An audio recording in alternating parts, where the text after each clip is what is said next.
Bonjour à tous, merci à nouveau à tous ceux qui vont visionner ce nouvel épisode de La Voie éternelle. Tout d'abord, sachez que n'importe qui peut vérifier toutes les informations qui sont dites dans cette série.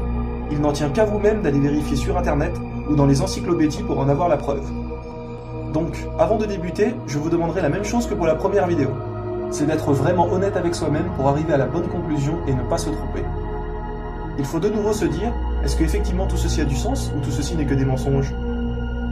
Donc pour résumer, essayez de ne pas vous braquer sans réfléchir réellement au sujet et finalement rejeter toutes les informations importantes qui vont vous être présentées. Nous avons donc vu dans le premier épisode que le hasard ne pouvait rien créer et que forcément toute chose aussi simple qu'elle soit doit avoir un créateur. Pour rappel, nous avons par exemple parlé des cellules. Et dans le cas où certaines personnes sont encore un peu sceptiques sur l'existence de Dieu, je voudrais juste brièvement parler des molécules, par exemple la molécule de protéines. Savez-vous de quoi est composée une molécule de protéines ? Celle-ci est composée de ces 5 éléments, le carbone, le nitrogène, l'oxygène, l'hydrogène et le soufre. Il y a aussi des milliers d'atomes qui sont requis pour une molécule. Tout ça donc dans une seule molécule de protéines. Comprenez donc la complexité de celle-ci et pourquoi les scientifiques ne réussissent pas à en réaliser ne serait-ce qu'une seule. Ce qui est incroyable, c'est que les docteurs ont expliqué que les chances qu'une seule de ces molécules puisse arriver par hasard est nulle, carrément zéro. Celles-ci ne peuvent donc arriver par hasard étant donné leur complexité. Et savez-vous combien de molécules de protéines y a-t-il dans un nouveau-né ? Environ 6 milliards. Aucune chance qu'une seule de ces molécules puisse arriver par hasard. Et un bébé en a 6 milliards. Alors quelles sont les chances qu'un bébé puisse lui arriver par hasard ?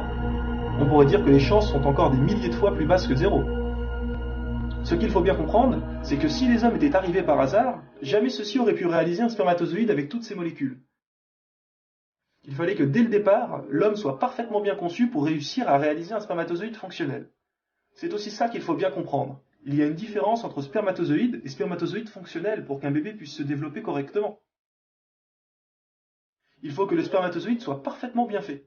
Et si l'homme avait été créé par le hasard, il n'y aurait eu aucune chance qu'il puisse réaliser justement un spermatozoïde fonctionnel. Car comme expliqué, une seule molécule présente dans un spermatozoïde ne peut pas se former par hasard.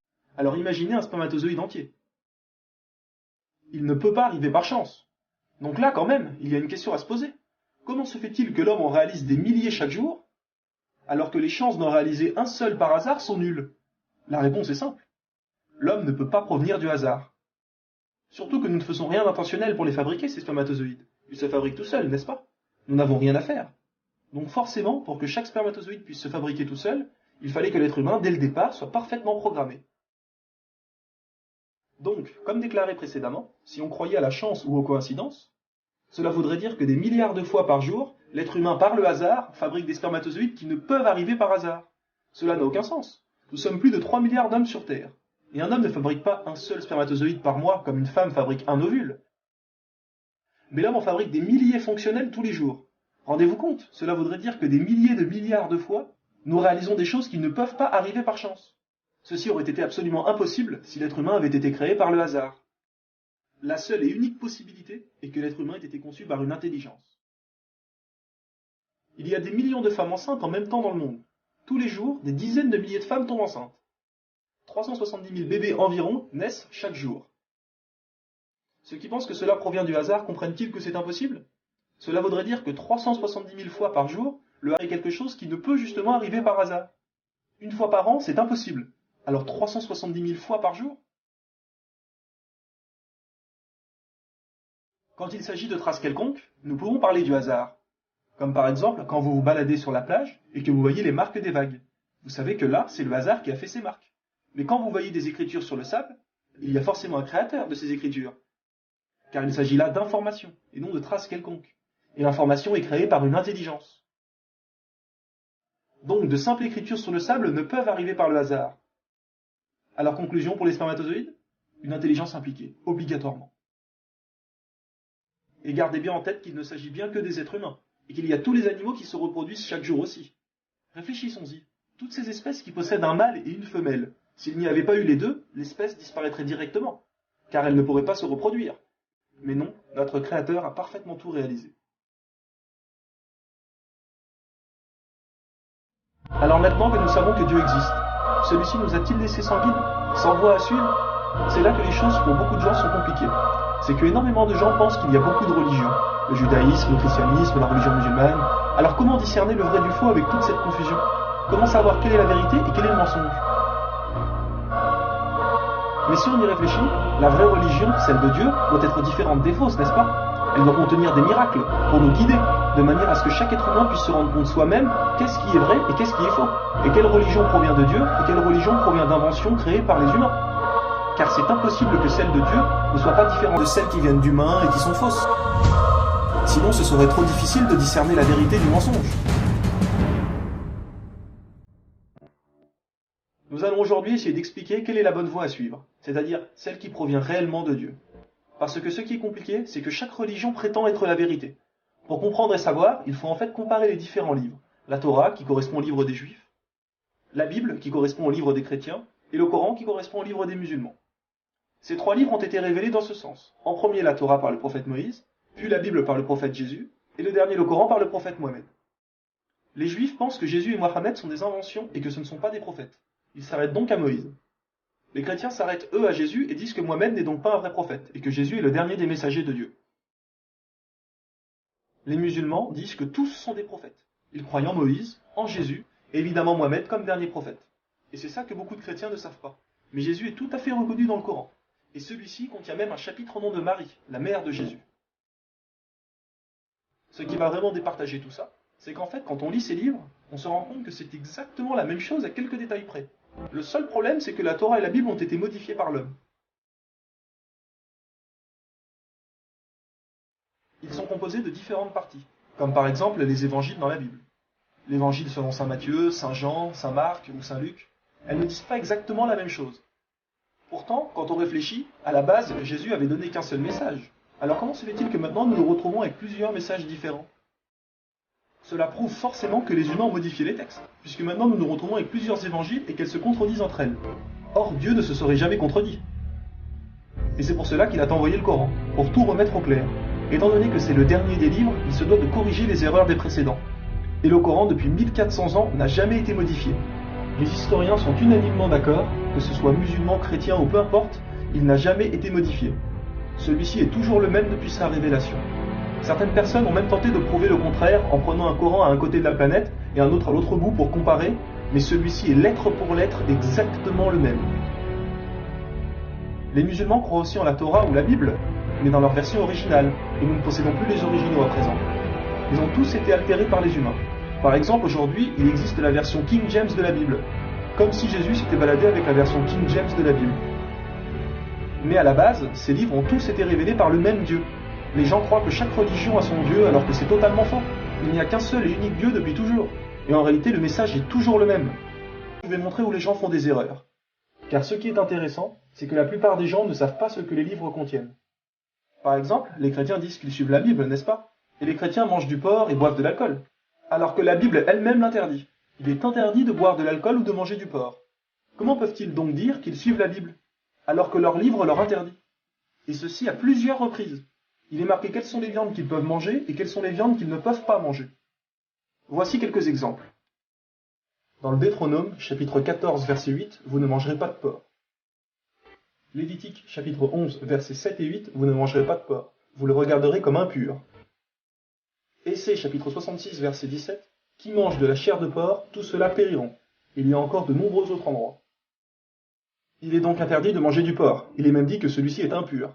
Pour ceux qui pensent que le Nouveau Testament aurait autorisé le porc, ceci est totalement faux. Et en voici la preuve. Les chrétiens s'appuient sur ce verset. Évangile selon saint Matthieu, chapitre 15, verset 11.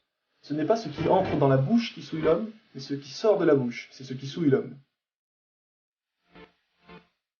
Seulement si nous lisons plus loin, nous comprenons que Jésus ne veut pas dire par là que ça y est, toutes les nourritures sont licites. Car un peu après, versets 18 à 20, mais ce qui sort de la bouche vient du cœur, et c'est ce qui souille l'homme. Car c'est du cœur que viennent les mauvaises pensées, les meurtres, les adultères, les impudicités, les vols, les faux témoignages, les calomnies. Voilà les choses qui souillent l'homme. Mais manger sans s'être lavé les mains, cela ne souille point l'homme.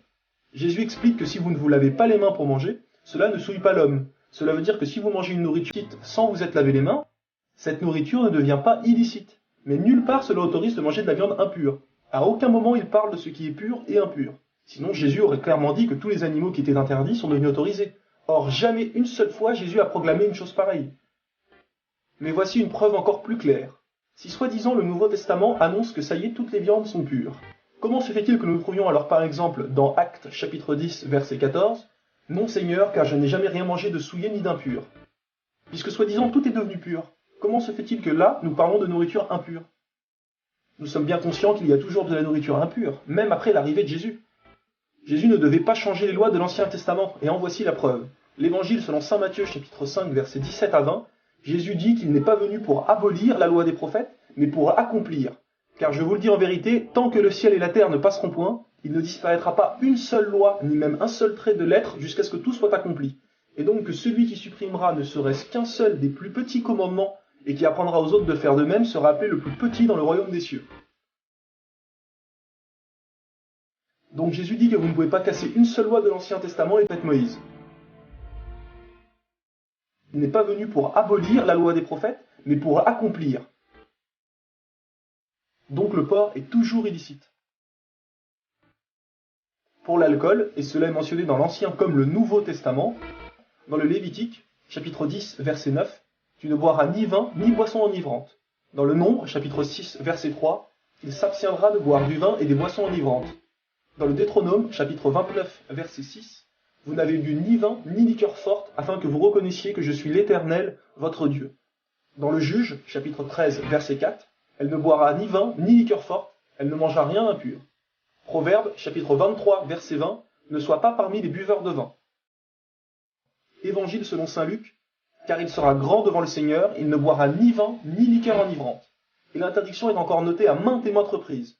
Il est expliqué que cela amène à l'inceste, au viol, au crime, etc. Alors comment se fait-il que les chrétiens consomment ces choses-là? Si être chrétien veut dire suivre les enseignements de Jésus et donc la Bible, alors les musulmans sont plus chrétiens que les chrétiens eux-mêmes, puisque la Bible interdit le porc, l'alcool, tout comme la Torah d'ailleurs. Mais ça ne s'arrête pas là. La Bible dit qu'il faut jeûner, qu'il faut faire la prière, etc. Et la prière est décrite comme la prière des musulmans. S'incliner, se prosterner, etc. Par exemple, dans la Genèse, chapitre 14, verset 26, « Et l'homme s'inclina et se prosterna devant l'Éternel ». Ou bien encore dans l'Évangile selon saint Matthieu, chapitre 26, verset 39, « Il tomba sur sa face, priant et disant ». C'est tout de même bien clair, et la liste est encore longue. Que faut-il de plus pour comprendre que c'est exactement le même message pour tout le monde depuis le début? Il faut jeûner, faire la prière, etc.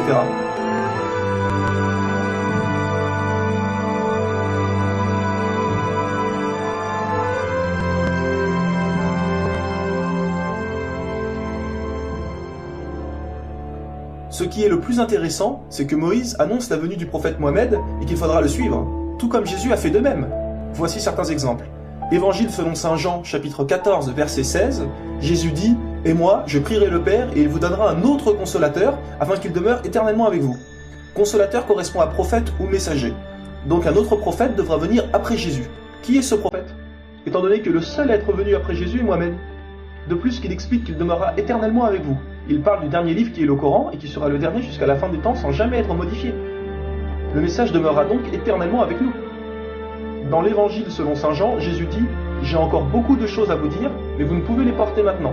Quand le Consolateur sera venu, l'Esprit de vérité, il vous conduira dans toute la vérité. » Qui est cette personne qui doit encore dire beaucoup de choses? Il s'agit du prophète Mohammed. Jésus a même expliqué comment savoir qui serait un vrai ou un faux prophète.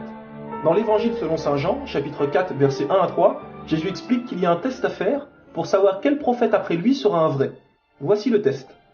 Bien-aimés, n'ajoutez pas foi à tout esprit, mais éprouvez les esprits pour savoir s'ils sont de Dieu.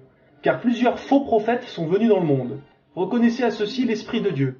Tout esprit qui confesse Jésus-Christ venu en chair est de Dieu, et tout esprit qui ne confesse pas Jésus n'est pas de Dieu. Donc tout prophète qui viendra après Jésus et qui dira que Jésus n'est pas un messager de Dieu, sera alors un faux prophète. Mais si celui-ci affirme que Jésus est un vrai messager, alors ce prophète sera aussi un vrai envoyé de Dieu.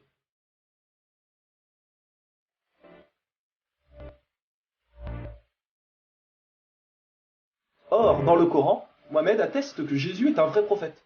Le prénom de Jésus apparaît même 5 fois plus que le prénom du prophète Mohammed. Il affirme aussi que Jésus est né de Marie, etc. Tout comme la Bible.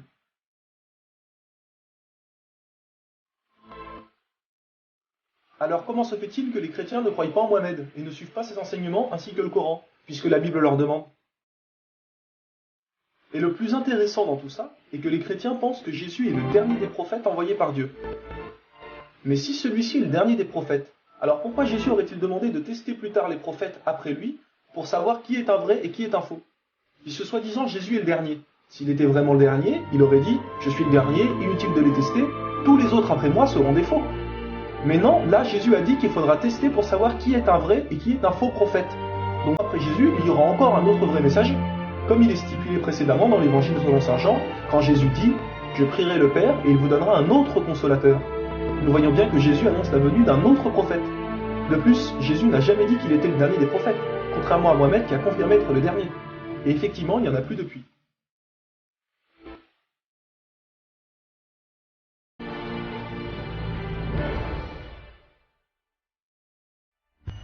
Pour conclure, nous allons vous prouver si le Coran vient bien de Dieu. Car comme il a été dit, si celui-ci provient de Dieu, il doit contenir des miracles.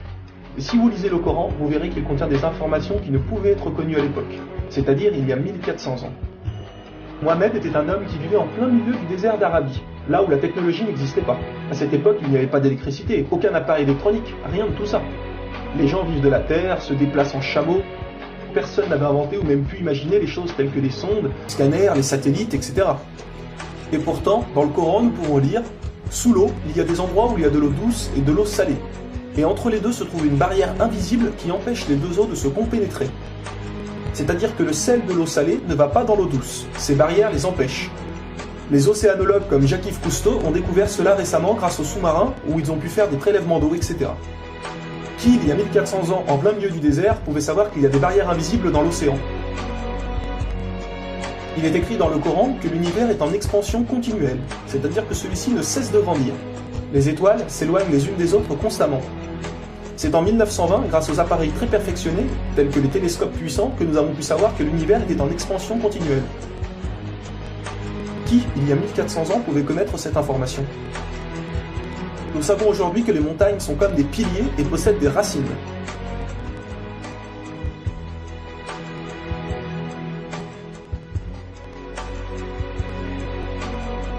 Sans les montagnes, il y aurait très fréquemment des tremblements de terre.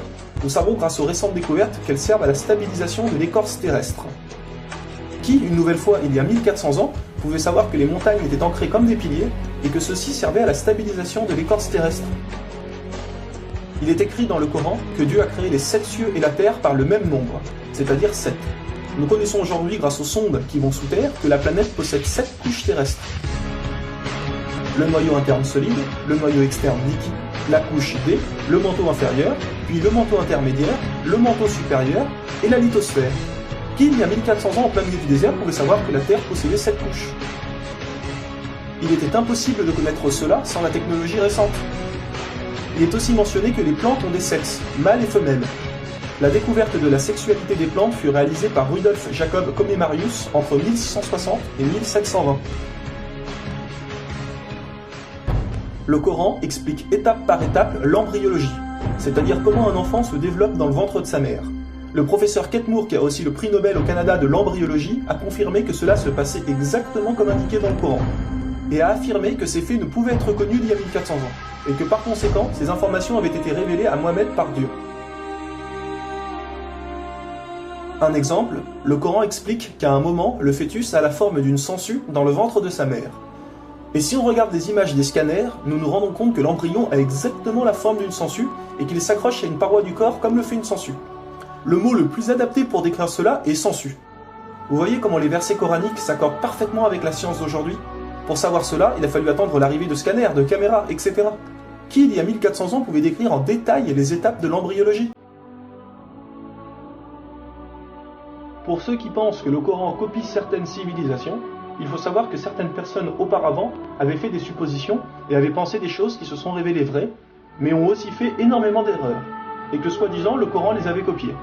Donc par exemple, si vous prenez un mauvais élève qui copie sur un bon élève, si le bon élève a 18 sur 20, est-ce que le mauvais élève va avoir 20 sur 20?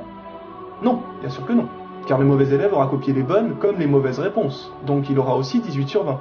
Alors si soi-disant le Coran copie les civilisations ou peu importe, comment se fait-il que le Coran extrait le vrai du faux? De plus que ces quelques civilisations ne faisaient que des suppositions. Or Mohammed affirme être sûr de tout ce qu'il dit. Le Coran contient plus de 500 versets dus à la science, sans aucune erreur ou contradiction.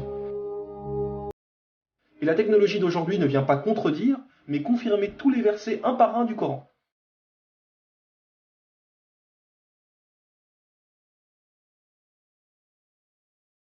Il est écrit dans le Coran que les fourmis parlent. Nous l'avons confirmé en 2009 grâce aux appareils auditifs puissants. Un homme ne peut entendre ces bruits à l'oreille nue comme ça. Nous savons aujourd'hui que dans la plupart des pays, il est interdit d'avorter au bout de 3 à 4 mois.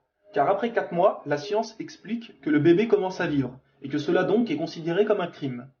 En islam, il est dit que Dieu insuffle l'âme dans le corps du bébé au bout de 120 jours, donc 4 mois. Comme par hasard, au même moment que quand la science démontre que c'est à cette période que la vie du fœtus commence.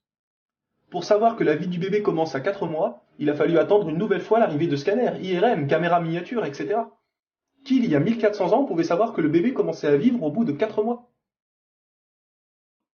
Nous savons qu'au début du monde, il y avait seulement une nébuleuse primaire, compactée en une seule masse et qui a explosé, ce que nous appelons aujourd'hui le Big Bang. Le déroulement du Big Bang est pourtant écrit dans le Coran. Le Big Bang a été découvert au XXe siècle, alors que le Coran a été écrit au 7e siècle. Le Coran affirme que ce sont les abeilles femelles qui ramassent le pollen des fleurs. Pourquoi le Coran ne parle que des femelles et non des mâles?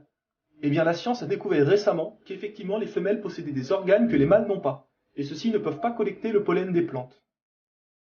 Encore et toujours, qui pouvait savoir il y a 1400 ans que les mâles n'ont pas les organes nécessaires pour le prélèvement du pollen? Il y a longtemps, les gens pensaient que la Terre était plate. Ce n'est qu'en 1577 que Francis Drake fait le tour de la planète et prouve que celle-ci est ronde. Le Coran, environ 1000 ans plus tôt, affirme que la Terre est ronde, mais ne s'arrête pas à ça. Pour donner un exemple, il est dit que la Terre ressemble à un œuf, mais pas n'importe quel œuf, celui d'une autruche. Et si vous regardez un œuf d'autruche, vous verrez qu'il n'est pas tout à fait rond, mais qu'il est aplati en haut et en bas. Celui-ci est de forme géosphérique. Et nous savons aujourd'hui que la Terre non plus n'est pas tout à fait ronde, mais qu'elle est aplatie au niveau des pôles. Et donc qu'elle est également de forme géosphérique. Qui, il y a 1400 ans, pouvait savoir que la planète Terre était géosphérique? Il a fallu attendre les satellites pour sortir de la Terre pour se rendre compte de cela. Soyons honnêtes, qui, il y a plus d'un millénaire, pouvait faire toutes ces affirmations sans aucune technologie? Rendez-vous compte, à cette époque-là?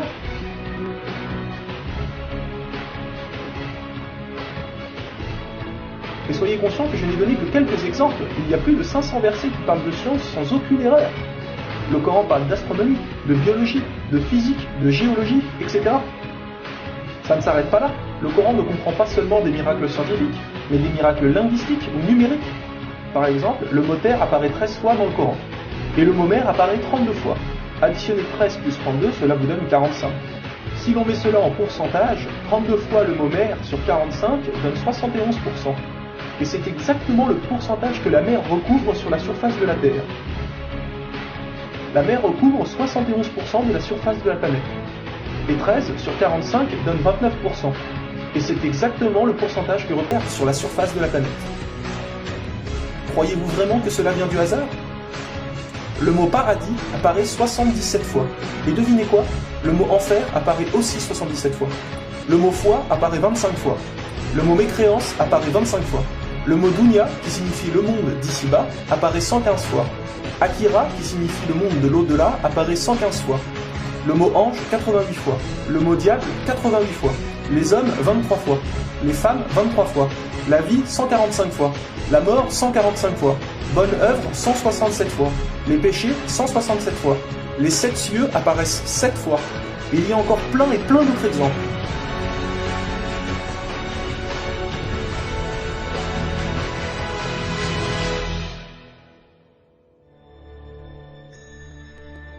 Le Coran est d'une beauté incomparable. Dans la langue originale, c'est-à-dire en arabe, environ la moitié du Coran rime. Le Coran contient des palindromes. Un palindrome est un mot qui veut dire la même chose si on le dit à l'envers. Par exemple, Bob, à l'envers, vous aurez toujours Bob. Ou kayak, à l'envers, vous aurez toujours kayak. Un mot comme ça peut se trouver, mais une phrase entière, cela est quasiment impossible. Ou alors votre phrase ne voudra rien dire. Mais non, le Coran possède des phrases entières en palindrome, et ces versets ont un sens très profond. Le Coran ne possède aucune contradiction ou erreur. Je vais donner un dernier exemple avant de conclure.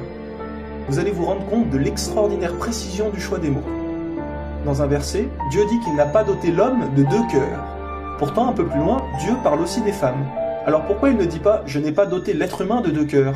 Pourquoi ne parle-t-il que des hommes, puisque les femmes sont mentionnées après ? Quand nous lisons tout le passage, nous nous rendons compte que Dieu ne parle pas au sens littéral, mais au sens figuré. Il explique que l'homme ne peut pas être croyant ou non-croyant, c'est l'un ou l'autre, les deux ne peuvent pas coexister. Ou on a la foi, ou on l'a pas. Mais si nous prenons ce verset au sens littéral, est-ce vrai ? Oui, bien sûr, l'homme ne possède qu'un seul cœur. Mais pour les femmes, elles peuvent être enceintes, n'est-ce pas ? Et quand elles sont enceintes, combien de cœurs possèdent-elles ? Vous vous rendez compte de ça ? Si Dieu avait mis l'être humain au lieu du mot homme, un petit malin aurait pu dire « Eh, il y a une contradiction ! Si on prend cette phrase au sens littéral, la femme peut avoir 2 cœurs quand elle est enceinte. » Mais non, même au sens littéral, cette critique est impossible. Que ce soit au sens littéral ou figuré, le Coran est inattaquable. Rendez-vous compte de la précision des mots. Il y a encore plein d'autres choses, mais cela prendrait énormément de temps de tout mentionner. Si cela vous intéresse, il existe de nombreuses conférences réalisées par des savants qui ont été filmées et qu'on peut trouver sur internet, telles que la parole divine de Nouman Ali Khan. Vous avez bien la preuve que le Coran ne peut que venir de Dieu et non d'un être humain. Comment se fait-il que la technologie d'aujourd'hui, la plus développée qui soit, ne puisse créer un seul animal ou plante ? Ce que Dieu a créé, nous sommes incapables de le réaliser. Tout ce que nous construisons ne sont rien en réalité face à la nature. Dieu dit dans le Coran, pour ceux qui recherchent des preuves, regardez autour de vous, regardez la nature, l'être humain, l'eau, le soleil. Il y a là des preuves pour ceux qui réfléchissent.